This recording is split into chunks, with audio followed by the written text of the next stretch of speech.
Salut à tous les amis, c'est Supradream pour l'épisode 1 de mon tutoriel sur la redstone. Et aujourd'hui je vous présente l'épisode 1 sur les bases. Alors la redstone, qu'est-ce que c'est? C'est cette poudre rouge qu'on va trouver à partir de la couche 20 et qui sera courante à partir de la couche 16. Donc entre la couche 20 et la couche 16, il y a peu de chances d'en trouver. C'est plutôt à partir de la couche 16 qu'on en trouvera le plus couramment. Donc qu'est-ce que c'est la redstone en bloc? C'est ça. Ça c'est le minerai de base, c'est brut.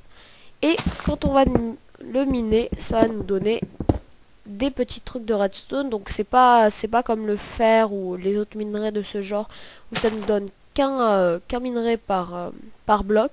Là ça nous donne à peu près 4 ou 5 poudres de redstone à chaque bloc cassé. Donc voilà, donc ça c'est pour la poudre de redstone. Donc avec cette poudre de redstone, qu'est-ce qu'on peut faire? Alors déjà, la poudre de redstone s'active avec une torche de redstone. Alors crafting d'une torche de redstone, c'est là où je voulais en venir. Les crafting des bases. Donc je suis avec tout mon item, hein. Hop. Alors les bases. Pour crafter ce genre de choses, donc un répéteur, il suffit juste de faire hop, de mettre 3 pierres lisses comme ça, mettre 2 torches comme ça, et mettre un de redstone là, et ça nous donne un répéteur. Pour l'instant on va pas trop s'intéresser aux répéteurs. Ce qu'il faut juste savoir sur les répéteurs, c'est que quand on active de la redstone avec une torche de redstone, donc crafting d'une torche de redstone, c'est très simple. Hop, c'est très simple. On a juste à mettre un stick, un de redstone juste devant, donc comme une torche, sauf qu'on remplace le charbon par de la redstone et ça nous donne une torche de redstone. Donc une torche de redstone, ça nous sert à activer des filets de redstone. Mais vous allez voir que la redstone, au bout d'un moment, ça s'épuise. Donc voilà, là, c'est plus activé. Vous pouvez... Alors, on va enlever ça. C'est pas un très bon exemple. Je vais chercher un piston. Alors, les pistons, qu'est-ce que c'est? C'est ça. Pour ceux qui connaissent pas. Les pistons s'activent que avec de la redstone. Hop là. Et là, vous voyez, ça s'active. Donc, sert généralement... Hop, on fait, sert généralement à pousser des trucs. Hop là. Ouais, bon. On fait. Sert généralement à pousser des trucs, donc on va prendre de la laine comme exemple. Hop là, vous voyez, ça pousse.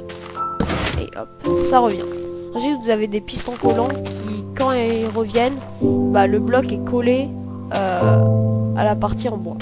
Alors on n'est pas obligé de mettre de la redstone et ensuite on n'est pas obligé de mettre un filet de redstone et ensuite une torche de redstone. On peut directement mettre la redstone. Voilà. Ensuite, donc comme je vous disais, à la fin ça s'épuise. Voilà, gros lag, ça s'épuise. On va prendre un petit piston pour vous montrer. Là vous voyez.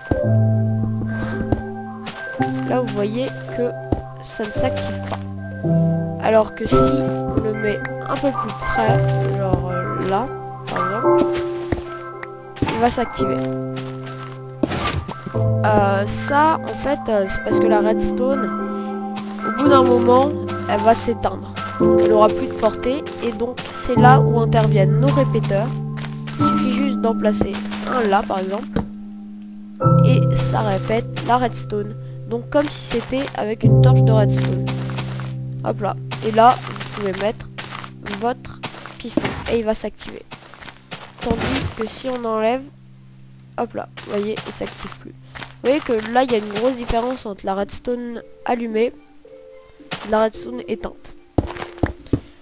Donc voilà. Ensuite, la redstone, ça peut aussi nous servir pour activer des portes en fer qui, elles, ne peuvent pas s'ouvrir manuellement. tandis que les portes en bois peuvent s'ouvrir manuellement, mais pas les portes en fer. Donc pour ça, c'est très simple. On a juste à prendre soit des leviers. Hop. Faut mettre là. Voilà. Et ce que je veux, le rapport avec la redstone, c'est que en mettant des filets de redstone, comme ça, vous pouvez mettre votre levier ici et la porte va quand même s'activer. Donc la redstone, c'est super utile. C'est très simple à utiliser quand on connaît les bases.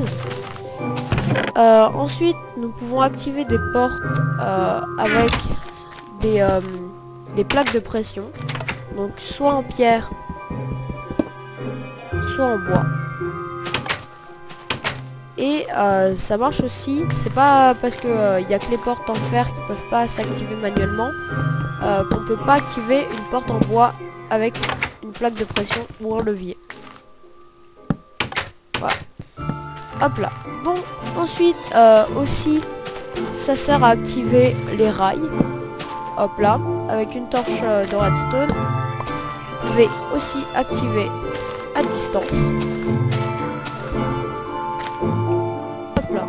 Et vos rails sont allumés. Tac. Ça sert aussi à activer la TNT. Hop. Et il pleut. C'est pour ça que tout manu item est toujours super utile. Hop là. Donc ça va être la fin de mon petit tuto sur la redstone. Sur les bases. Donc ça c'est vraiment un premier épisode, je tenais à le faire parce qu'après c'est pour vous montrer des trucs un peu plus complexes, mais c'est pour ceux, je peux pas montrer ça, des trucs un peu plus complexes pour ceux qui connaissent pas vraiment la redstone. Donc voilà, ça sert toujours un petit tuto redstone. Et pour info, c'est le premier épisode de ma chaîne, la chaîne qui se nomme chaîne officielle de la Dream. Donc pour l'instant nous sommes 2 membres dans la Dream, nous sommes Acid Dream et Supra Dream. Et on se partagera des vidéos, chacun fera des vidéos de son côté et de temps en temps on fera des vidéos multijoueurs. Donc voilà, j'espère que ça vous a plu, que ça vous a appris des choses. J'espère que ceux qui ne savaient pas ce que c'était la redstone et à quoi ça servait ont maintenant compris. Et je vous dis sur ce, à très bientôt. Voilà, allez, à plus.